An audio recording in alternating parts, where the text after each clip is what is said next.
Assalamu alaikum wa rahmatullahi wa barakatuh. Hürmetli dindaşlar, millettaşlar, bayram bilen büyük elişin көңілдән. Nihayet Allah'a şükür, ulug bayram, uraza gayetin karşı alabız. Allah'ın rahmeti bilen urazalar tuttuk, nefillerimizni üterge tırıştık, tillerimizni de tıyırga tırıştık. Hem nihayet şatlanıp, biz bugün şuşu zor vakıganı, ayını uzatırga deyip, neticeleri yasırga deyip jıyıldık studiyamızga. Ramazan ayın nindi hisler bilen uzatabız? Bismillahirrahmanirrahim. Albatta birinchidan endi o'zimizning millatdoshlarimizni, har qaysilarimizni bugungi ulug' bayramimiz bilan tabrik etasiz kela.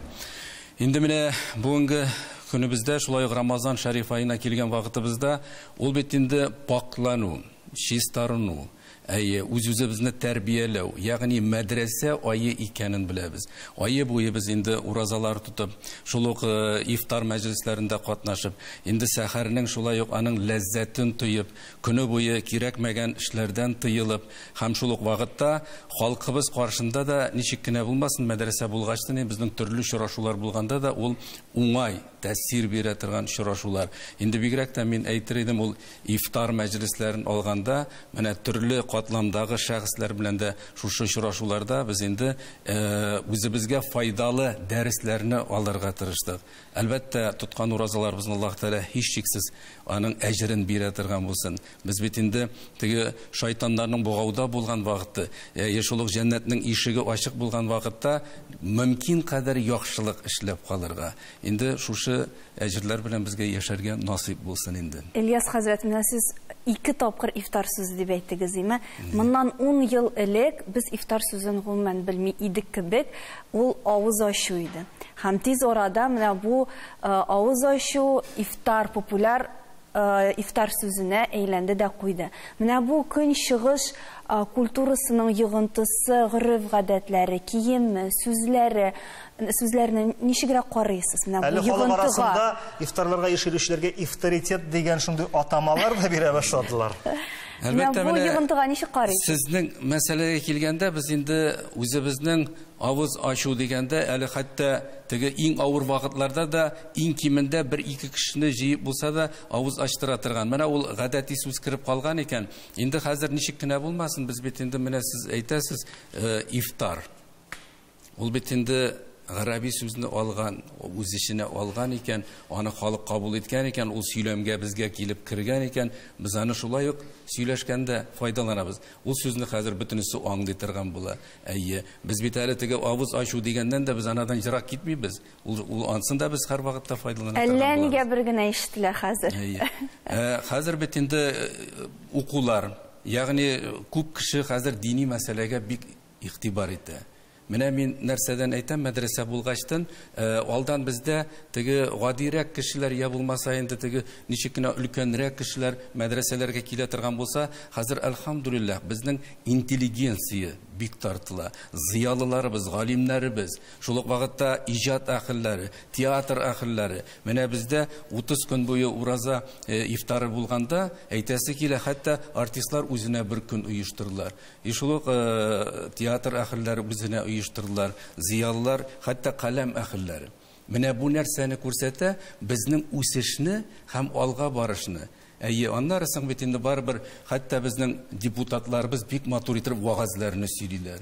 Diniy yoqdan mana keltirib, endi kechaginada bizda shunday shaxslarimiz bo'lganda, ular butunay birini anglab, yaqin etib xalqqa yetkazib tafsirlar. Shuning uchun bizning o'sish borganin ham bularni biz endi qabul etarga teyish, ham shuning bilan yasharga da teyish. Mana xalq arasında belki ilim yetib bitmagandidir, belki boshqa sabablar orqasindadir. Shunday so'z yuri, mana bu hozir iftarlar, nishiktirlar bizning dinga bek to'g'ri kelib bitmikebek biznes iftardir, ham qaysi bir iftarlarga kirga, fashion iftar kirga yaramay. Dinimiz menga nishik javob bera ya'ni mesela nindir bir ayrım kavim işini, Türk'üm, sosyal katlam kişi işini uyuşturup bulamı iftarını Rüstem hazır? Allah'ın rahmeti bilen eğer de umumen biz kazanımızga kayıtsak, kazanımızda 100'ge yakın meşit. 100'ge yakın meşit hem her bir meşitte şu ağız aşı meclisleri öte Allah'ın rahmeti bilen. Şunda elbette qayadır birge jiyilişip fashion ничек? Fashion. Ифтар дип әйтсәләр дә, анда бизнес ифтар дип әйтсәләр дә, калган 99 мәчеттә бит гади ифтар. 99 мәчеттә гади кешеләрне ашата торган, әүзияларны ашата торган урын Аллаһның рәхмәте белән. Шуңа күрә без хәзрәтләр буларак һәм гомумән дин буларак әллә нинди исем кушсалар да төп максат бер бит. Расулыбыз саллаллаһу алейһи нәрсә ди? Ва ман юфтира, агар да кем ди берәр ураза тотучыны ашатса, фалаху аҗру мисли анарга нәк шундый ук савабы була ди. Менә бит хикмәт нәрсә, Рөстәм хәзрәт. Анда бит мохтаҗ кешеләр килми, анда хәлле кешеләр, мохтаҗ булмаган кешеләр килә. Һәм менә хәзерге бүгенге ифтарларны карасак, имә bir-birsin uzdırayım deyip her günü anda yakınların, dostların, tuğanların halli kişilerini, boy kişilerini kunakka şakırıp iftar aşları uzdıralar. Bu ne derecede dürüst? Belki iftar bitinde ol Ramazan ayı muhtaçlılarını aşatı için tügül mü? Onlar da urazat tutkan bitinde, Luiza. Onlar belki urazat tutkanlar da var. Yarılımı ol demek, bunun için suyunurga gene gerek. Bizning bugünkü günde cemiyette boylar da, yarlılar da, orta halliler de urazat tuta başladı degen söz. Eğer de onlar irteden alıp kişiye kadar Allah rizalığı için urazat tuta iken hem özünün yakınların jiye iken demek ol bitinde urazat tutkan kişiye ağız açtırdı bulup çığa. Mına kalsa bu mesele bilen gelişirge hem mına suyunurga gene gerek. Şoluk mesela işmekerler, biznes iftar uzduruşular, onlar ayrım muhtaçlarga da her vakitte yardım edip duralar. Onlar öz tiredegilerin jiydilar. Muhtaçlarga bit yardım ederler. Kızgaныш менә şu вакытта күрмиләр шуларның икенче ягын. Без анда кире алмыйбыз диләр, ләкин шул мохтаҗларга кирип ифтарланырга безнең мөмкинлекләр бүгенге көндә Казаныбыздагына да шиксез шулай бит. Айгөл менә зәңгәр тимәгә башты шул ук вакытта. Мин Айгөл ханым белән килешәм.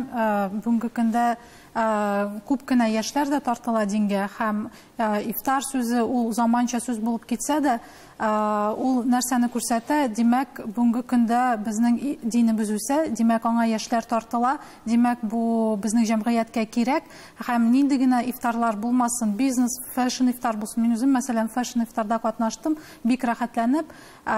Бу бит ифтар, авыз ачу бар, тик ярлыларны җыеп кына аларны ашату дигән сүз түгел. Ул менә безнең өммәтебез белән җыелып, бер-беребез белән анда аның үзенең тәртибе бар әлбәттә. Бу теге biz bit urazat tutu degani ул bit авыз ачу белән генә шикләнми, гомумән ашау белән генә шикләнми. Бу бит көне буе ач тоту һәм кич белән ашый башлау дигән сүз түгел әлбәттә. Бу гомумән нинди булса аның тематикасы бар әйтик шушы ифтарларның. Бизнес ифтар булсын, димәк ул менә шушы безнең динебез вәкилләре, безнең менә бизнеста үзләрен таныткан, бизнеста үскән яшьләр, мандалы кешеләр булсын, алар бер-берсе белән җыелып, бер-беребезгә ничек ярдәм итә алабыз, гомумән, яисә менә шул куярлыларны ничек аларга ярдәм итә алабыз дигән. Җәмгыятькә ничек ярдәм итә алабыз, милләткә, дингә. Һәм бу бер ягы, һәм бу бар тик күренә торган ягы гына. Инде менә шушы ук фэшн ифтарларны башка үзенең тирә-яктагы кешеләрен җыеп, авыз ачуларны үткәрүче кешеләрнең аларның ел дәвамында нинди яхшы гамәлләр кылганын беркем дә белми, әлбәттә алар аны күрсәтмиләр, минемчә. Һәм әгәр дә андый мөмкинлек бар тик сөйнергә генә кирәк. Һәм ният дигән сүз бар бит әле, Рөстәм хәзрәт. Шул турыда да әйтә аласыздыр. Аллаһның рәхмәте белән, әлбәттә, Расулыбыз әйтә, һәр бер гамәл нияттән тора. Мәсәлән, шул ук бизнес ифтарга кайтсак, менә иртәгә бизнес ифтар булырга тиеш, бүген алар мәчеттә мискиннәрне җыеп, мискиннәрне ашаттылар, Аллаһ разый булсын, яшьтәрүчеләр.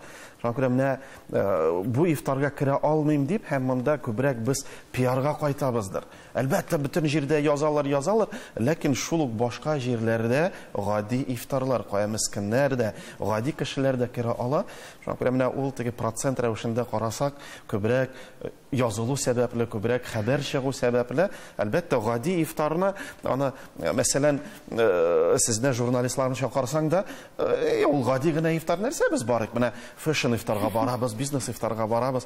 Шуңа күрә менә гади әйберләрне дә әлбәттә күрсәтергә кирәк. Ифтарлар темасынан китик әле, менә Айгөл, син әйттең, яшьләр исламга тартыла, хәзер килә. Яшьләрдә көнчыгыш йогынтысы сизеләме?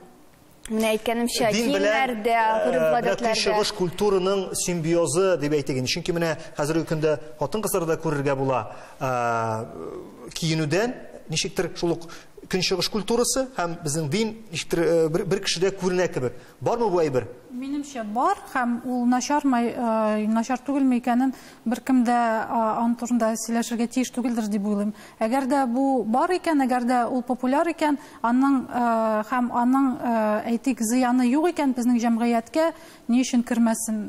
Бик рәхәтләнеп матур киенәләр, матур үзләрен күрсәтәләр. Шул ук вакытта кызлар әйтик анда, менә сез бит шунда әйтәсезме, яулыкларны ябалар безнең әйтик көнчыгыш илләрендә яшәүчеләр кебек.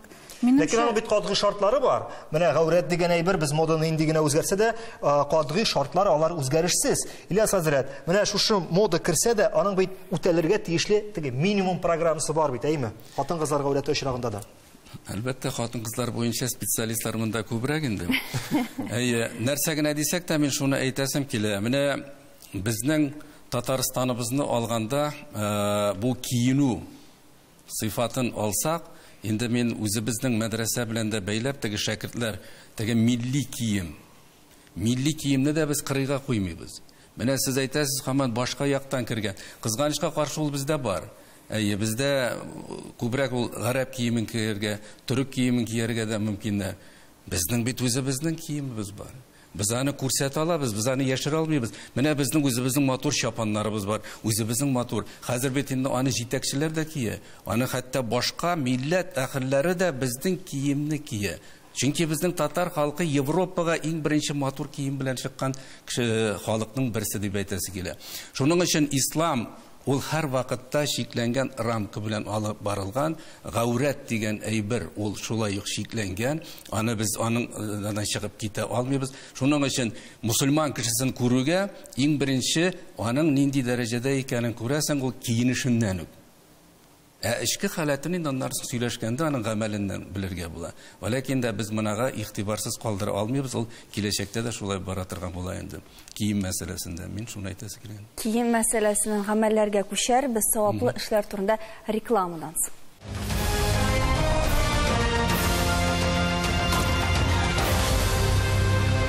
Мөселманнар өчен иң кадерле, иң күркәм булган Рамазан аен уздырып җибәрдек. Аңа бүген нәтиҗәләр ясыйбыз.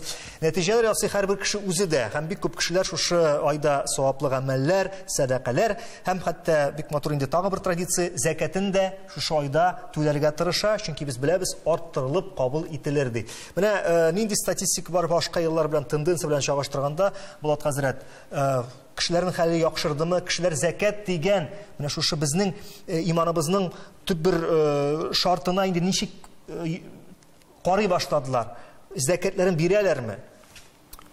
Әлбәттә, эш тәҗрибәсеннән чыгып әйтеп була, зәкат культурасы дип әйтик, популярлаша бара елдан-ел. Бу эштә безнең хәзрәтләребез бик актив катнаша бу эшне популярлаштыруда. Һәм зәкат кенә түгел, гомумән фитр, фидия һәм башка менә Рамазанга кагылышлы әйберләр бик нык елдан-ел киңрәк җәелә бара. Статистика турында әйтсәк, менә быелгы Рамазан аенда без Раббыбызның рәхмәте белән 4 миллион 200 мең сумнан артык суммага ярдәм күрсәтә алдык. Бу 67 кеше дигән сүз. Бу акчалы та финанс ярдәм турында гына сүз бара. Әле бу сезнең фонд турында гына. Кемдер инде үзе табып, үзе адреслы ярдәм ясый. Безнең фонд. Шул исәптән бу акчалар эчендә 1 миллион 700 мең сум фитр садакасы һәм 850 мең сум фидия садакасы. Һәм бу суммалар елдан-ел Аллаһка шөкер арта бара. Шул 67 кешенең 31-е сабый бала һәм 36-сы өлкән кеше. Аңлатып узыйк, кайбер гел шушы ел сайын шушы сорау туа, безнең фитр садакасы ул һәрбер мөселман ураза тотучы, тотмаучы түләргә тиешле Рамазаннан чистарыну садакасы булса, фидия тота алмаган өчен һәрбер көне өчен түләнгән садака. Бүгенге көндә 400 сум бугай.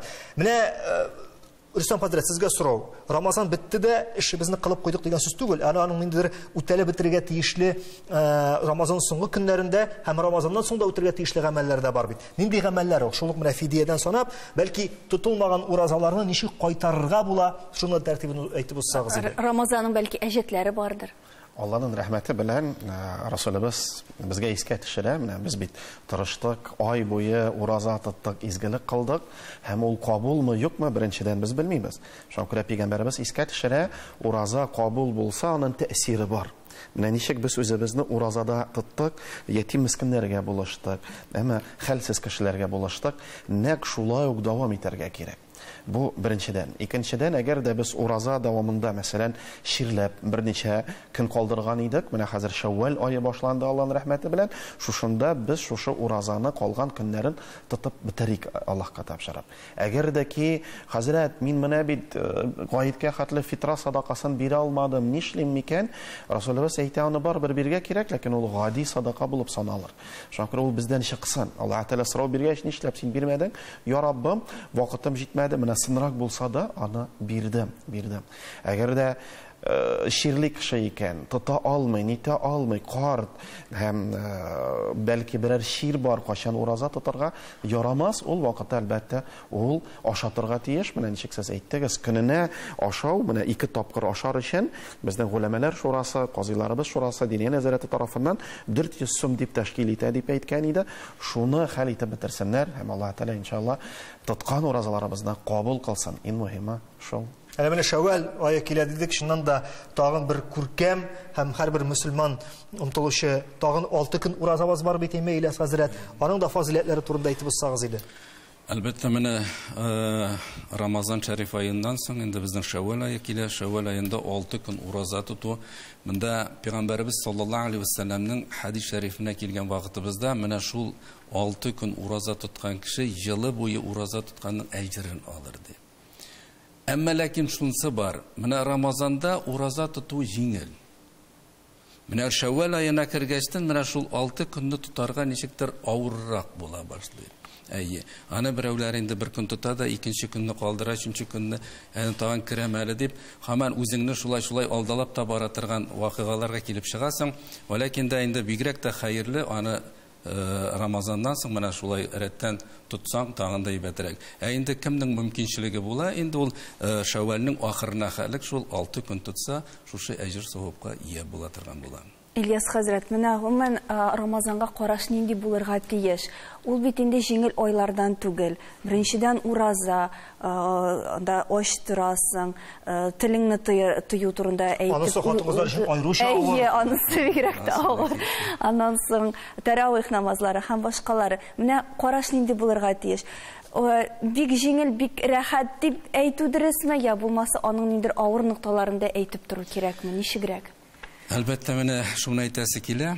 Рамазан шәриф ае, ул менә мин үземнең тәҗрибәмнән чыгып, мин инде 30 елдан артык ураза тоткан шәхес буларак, әлхәмдүлилләх, ул Рамазанны без көтеп алабыз. Әйе, ул айда күп эшләргә дә була.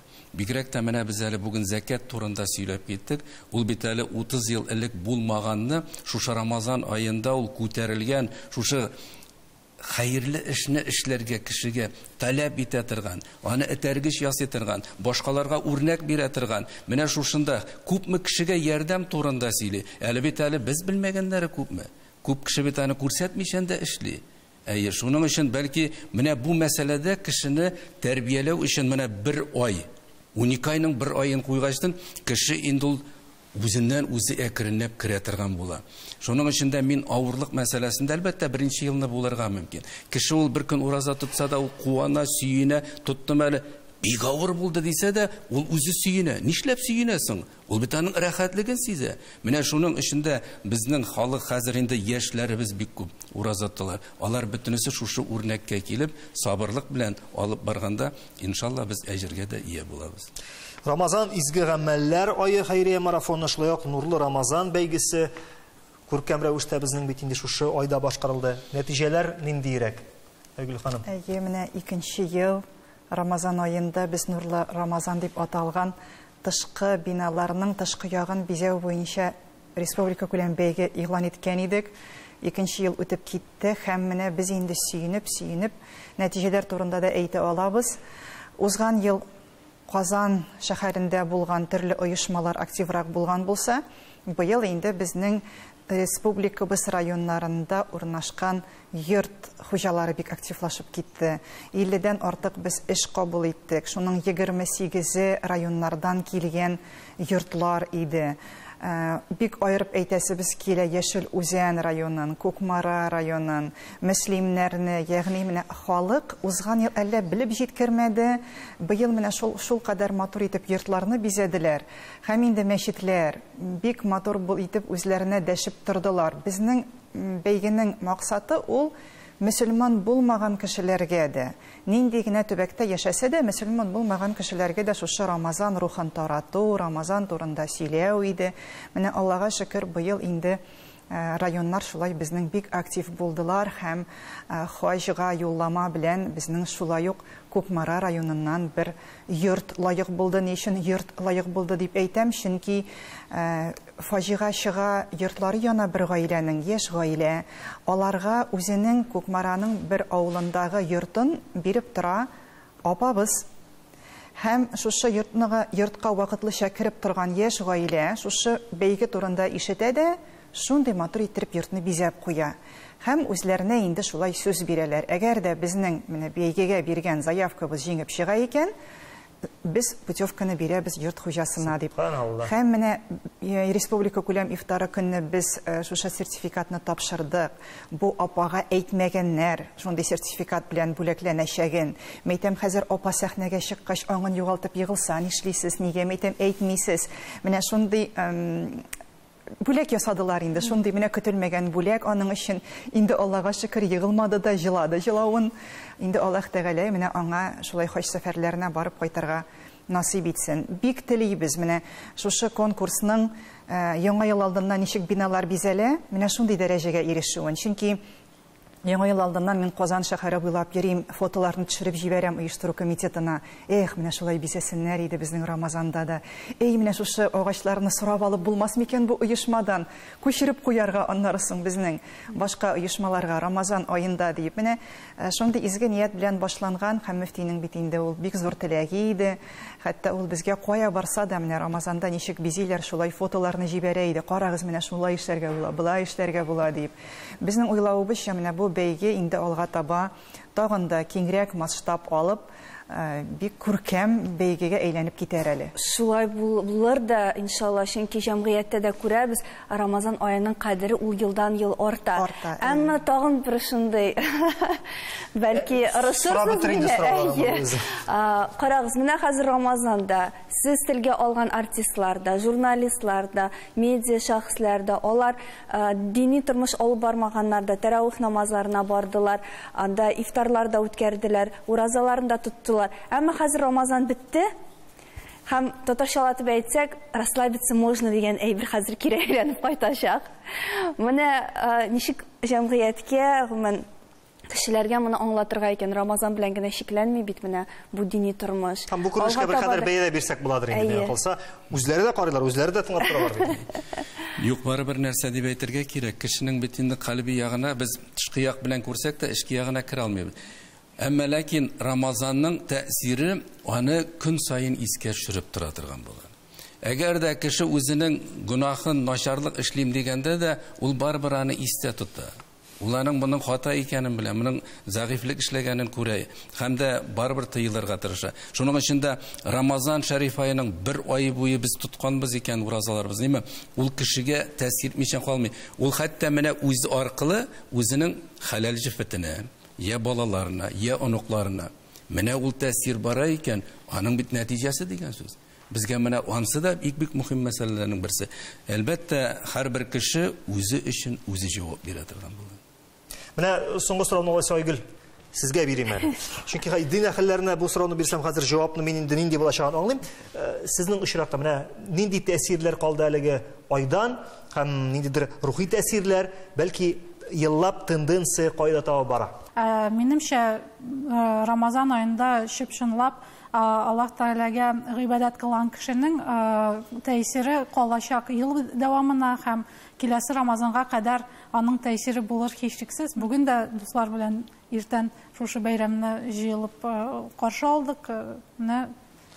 бик рәхәт. Шушы нокtada без саубуллашабыз, тоткан уразаларыбыз кабул булсын, алдагы Рамазан айларында исән имин каршы алырга насыйп булсын һәммәбезгә.